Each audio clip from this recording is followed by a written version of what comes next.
Alright, what am I doing? I'm taking on another challenge. I don't know why. I don't know why I do these things. I keep taking on these challenges and I keep quitting them partway through. And so I kind of feel like I'm training myself to fail in a way. And but I'm going to take on this next challenge, and if I don't make it through this one, if I give up in this one, I got to really reconsider whether or not I want to keep doing these challenges and stuff, because I don't think it's good to get in that habit of not finishing something that you start. Especially if it's just a short-term project and you only got to do this for so long and then you give up on it. Why even start it in the first place, right? So part of doing these challenges is also to kind of train yourself, not to really be like disciplined, because I really don't like that idea. I know myself, I've talked about it before, but if I'm being forced, if somebody says I have to do something, even if it's me telling me that I have to do something, then I generally will rebel against it. I'll even rebel against me. So I don't want to look at it like that, but I want to look at it like training for being successful, really, at whatever endeavors. And so starting a project and finishing it, I think is important. If you don't finish it, then you're not training yourself to complete projects. And that ends up slipping into all other areas of a person's life. It could be very easy to go about life and always be starting things and never completing them. So anyway, start a new challenge. This is my brother came up with. It's called the May Water Challenge, and the idea here is that the fluids that we drink have to be clean, right? So nothing synthesized, chemically synthesized, nothing processed. Basically just water, but you can add flavor to your water, right? If it's clean flavor, if it's vegetable or fruit or what have you. You can drink tea, just straight tea with the leaves. You can drink coffee, just ground beans. You can drink, you can put lemon slices in your water, whatever, right? You can even drink fruit juice as long as it's the straight fruit juice, as long as you just are pulling the juice straight from the whatever berry or fruit, and you're not adding a bunch of sugar and crap. So no sports drinks, no pop, of course, no alcohol, no adding chemical flavors, chemically synthesized flavors to your drinks and that kind of thing, and no sugar, no processed sugar. So taking this on, and I thought, well, if I'm doing this with the drinks, I might as well go ahead and do it with the food intake too. Same thing, just clean stuff, nothing processed, just basically just like a paleo diet. And it's just for the month of May, so it's 31 days. 31 days should not be that hard to complete, right? It's just, at least there's an end goal in sight. I started off 2015 saying I was going to do this kind of a thing all year, but I think that was just too big a chunk to take at one time. So just trying to make it 31 days, and even just one day at a time in that 31 days, I think just taking on that challenge. It's a doable challenge, right?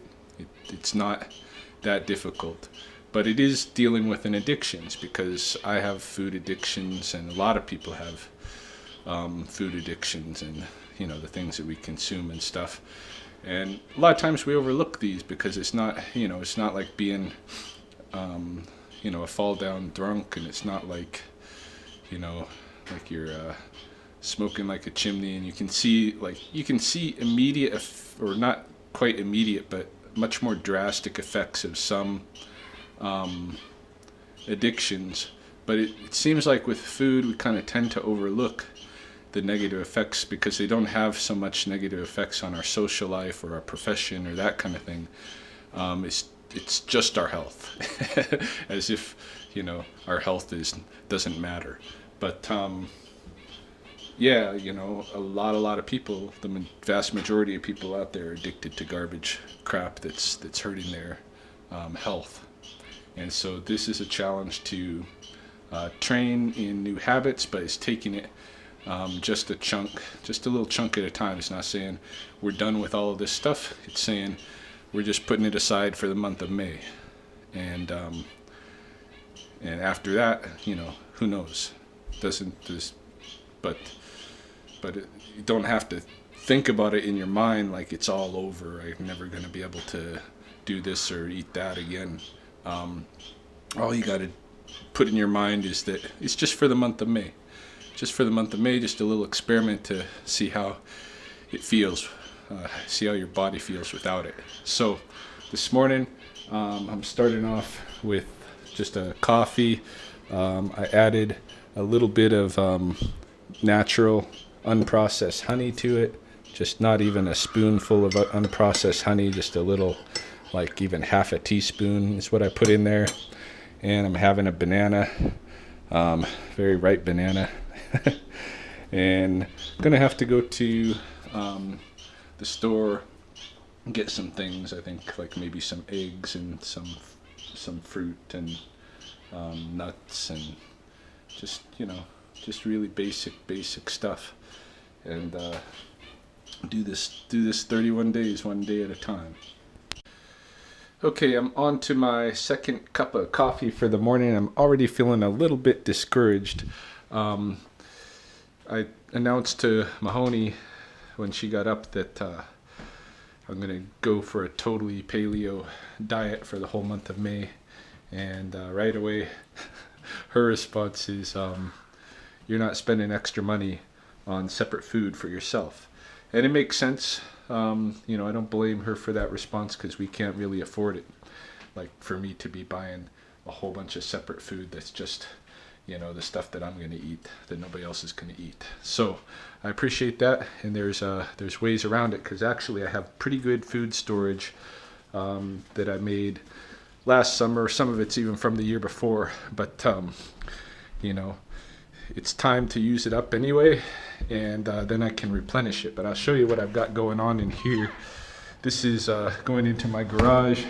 I've got 2 large freezers, all right? And this one here contains mostly bags of berries, ears of corn. I've got several different types of berries here. I got some crab apples, strawberries, corn, lots of corn. I've got goose eggs. Most of these are going to be for our ceremony, but I might be able to eat a couple of those. That stuff in that freezer. So that's all wild locavore stuff. I can make use of that, because we're going into the summer season. I'm going to be able to replenish it anyway. In this other freezer here, we got more. Some of it's local, some of it's store-bought. So like here, got a package of wild meat. I think this is probably, this looks like a scapula from a deer. But we also got store-bought meat. So I got like chicken. Obviously, I'm not going to be eating the pizzas, but I got like locally grown peas. I've got pumpkin that we've cooked down.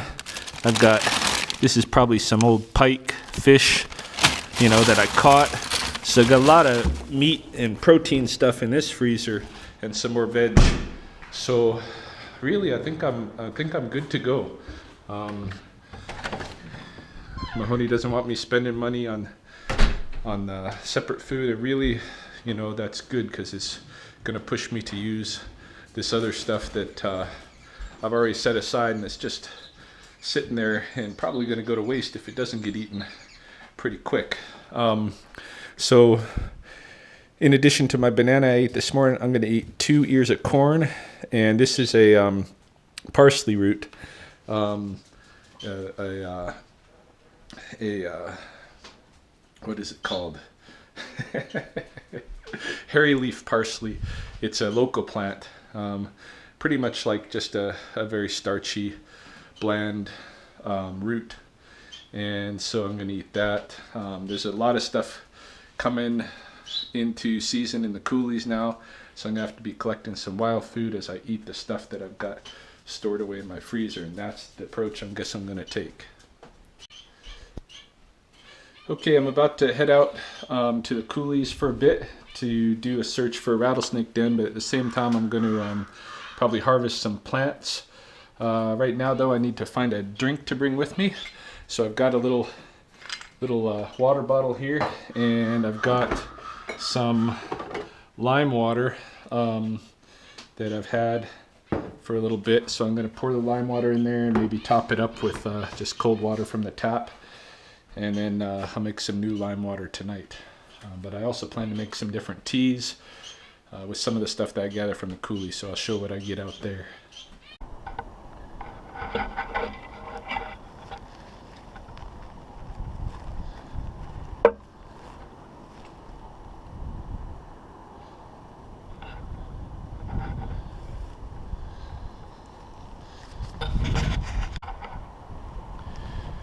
Yeah, so John Nightingale and I are back in the coulee by the university, still searching for the rattlesnake den that we know to be somewhere about, although whether it's in this particular coulee or not, we can't be sure. But this is one of them where we suspect it could be. So, but we've done a search here about 3 or 4 times and always come up unsuccessful. Anyway, while I'm conducting this search, I'm also picking some different vegetation for food, and one of the real easy ones that's available right now is the common dandelion. Here you see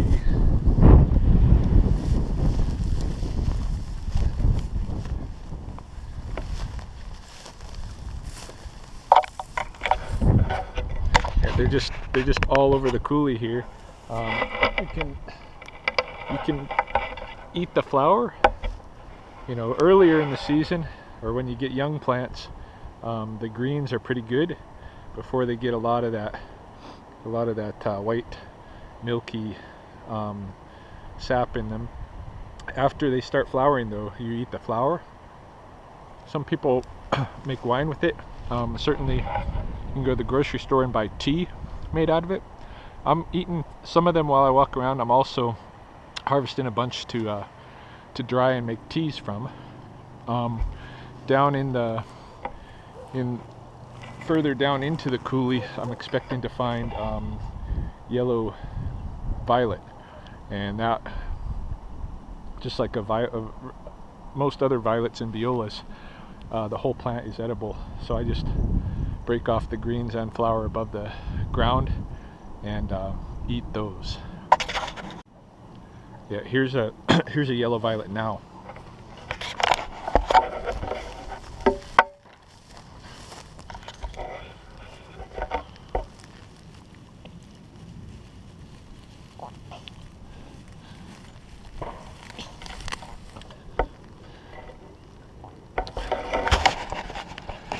Yeah, so you can just pick the whole plant like this, and of course separate out any dried grass leaves and stuff you got there, but this whole plant is edible.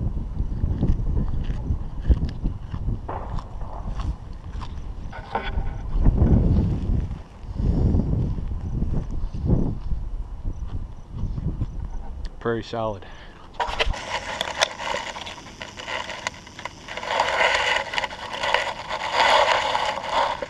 Were they out basking when you came up? No, they weren't. They were actually, well, they were close to the entrance, but they weren't.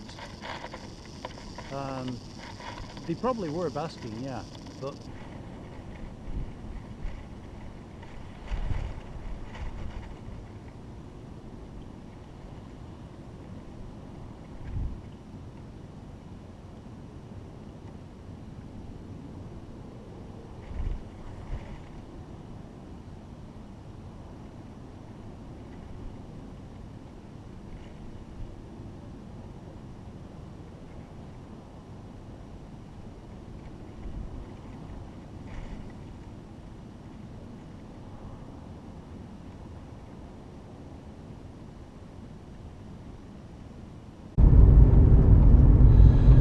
So in spite of eating some leaves and flowers, I'm still hungry. Imagine that.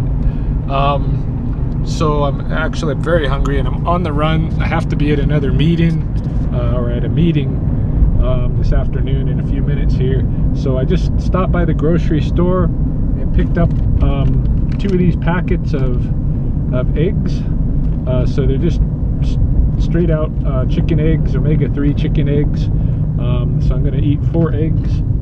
That should fill me up, I'd imagine, for the time being.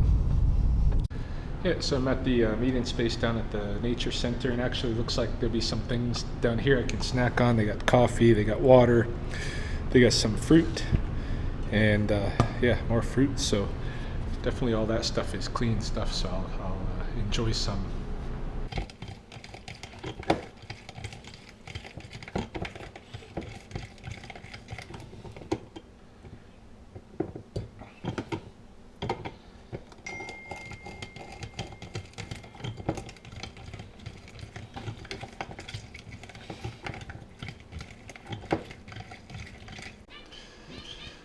So it's afternoon and I'm about to go out back and do some work. I got some soil that was delivered for my garden, and I've got to get it out of the alley and get it into the garden patch.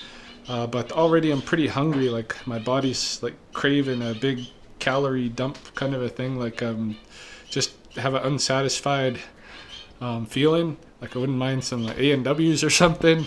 But so I think what I got to do is not allow myself to get hungry like this. So I'm gonna have something to eat before I go outside.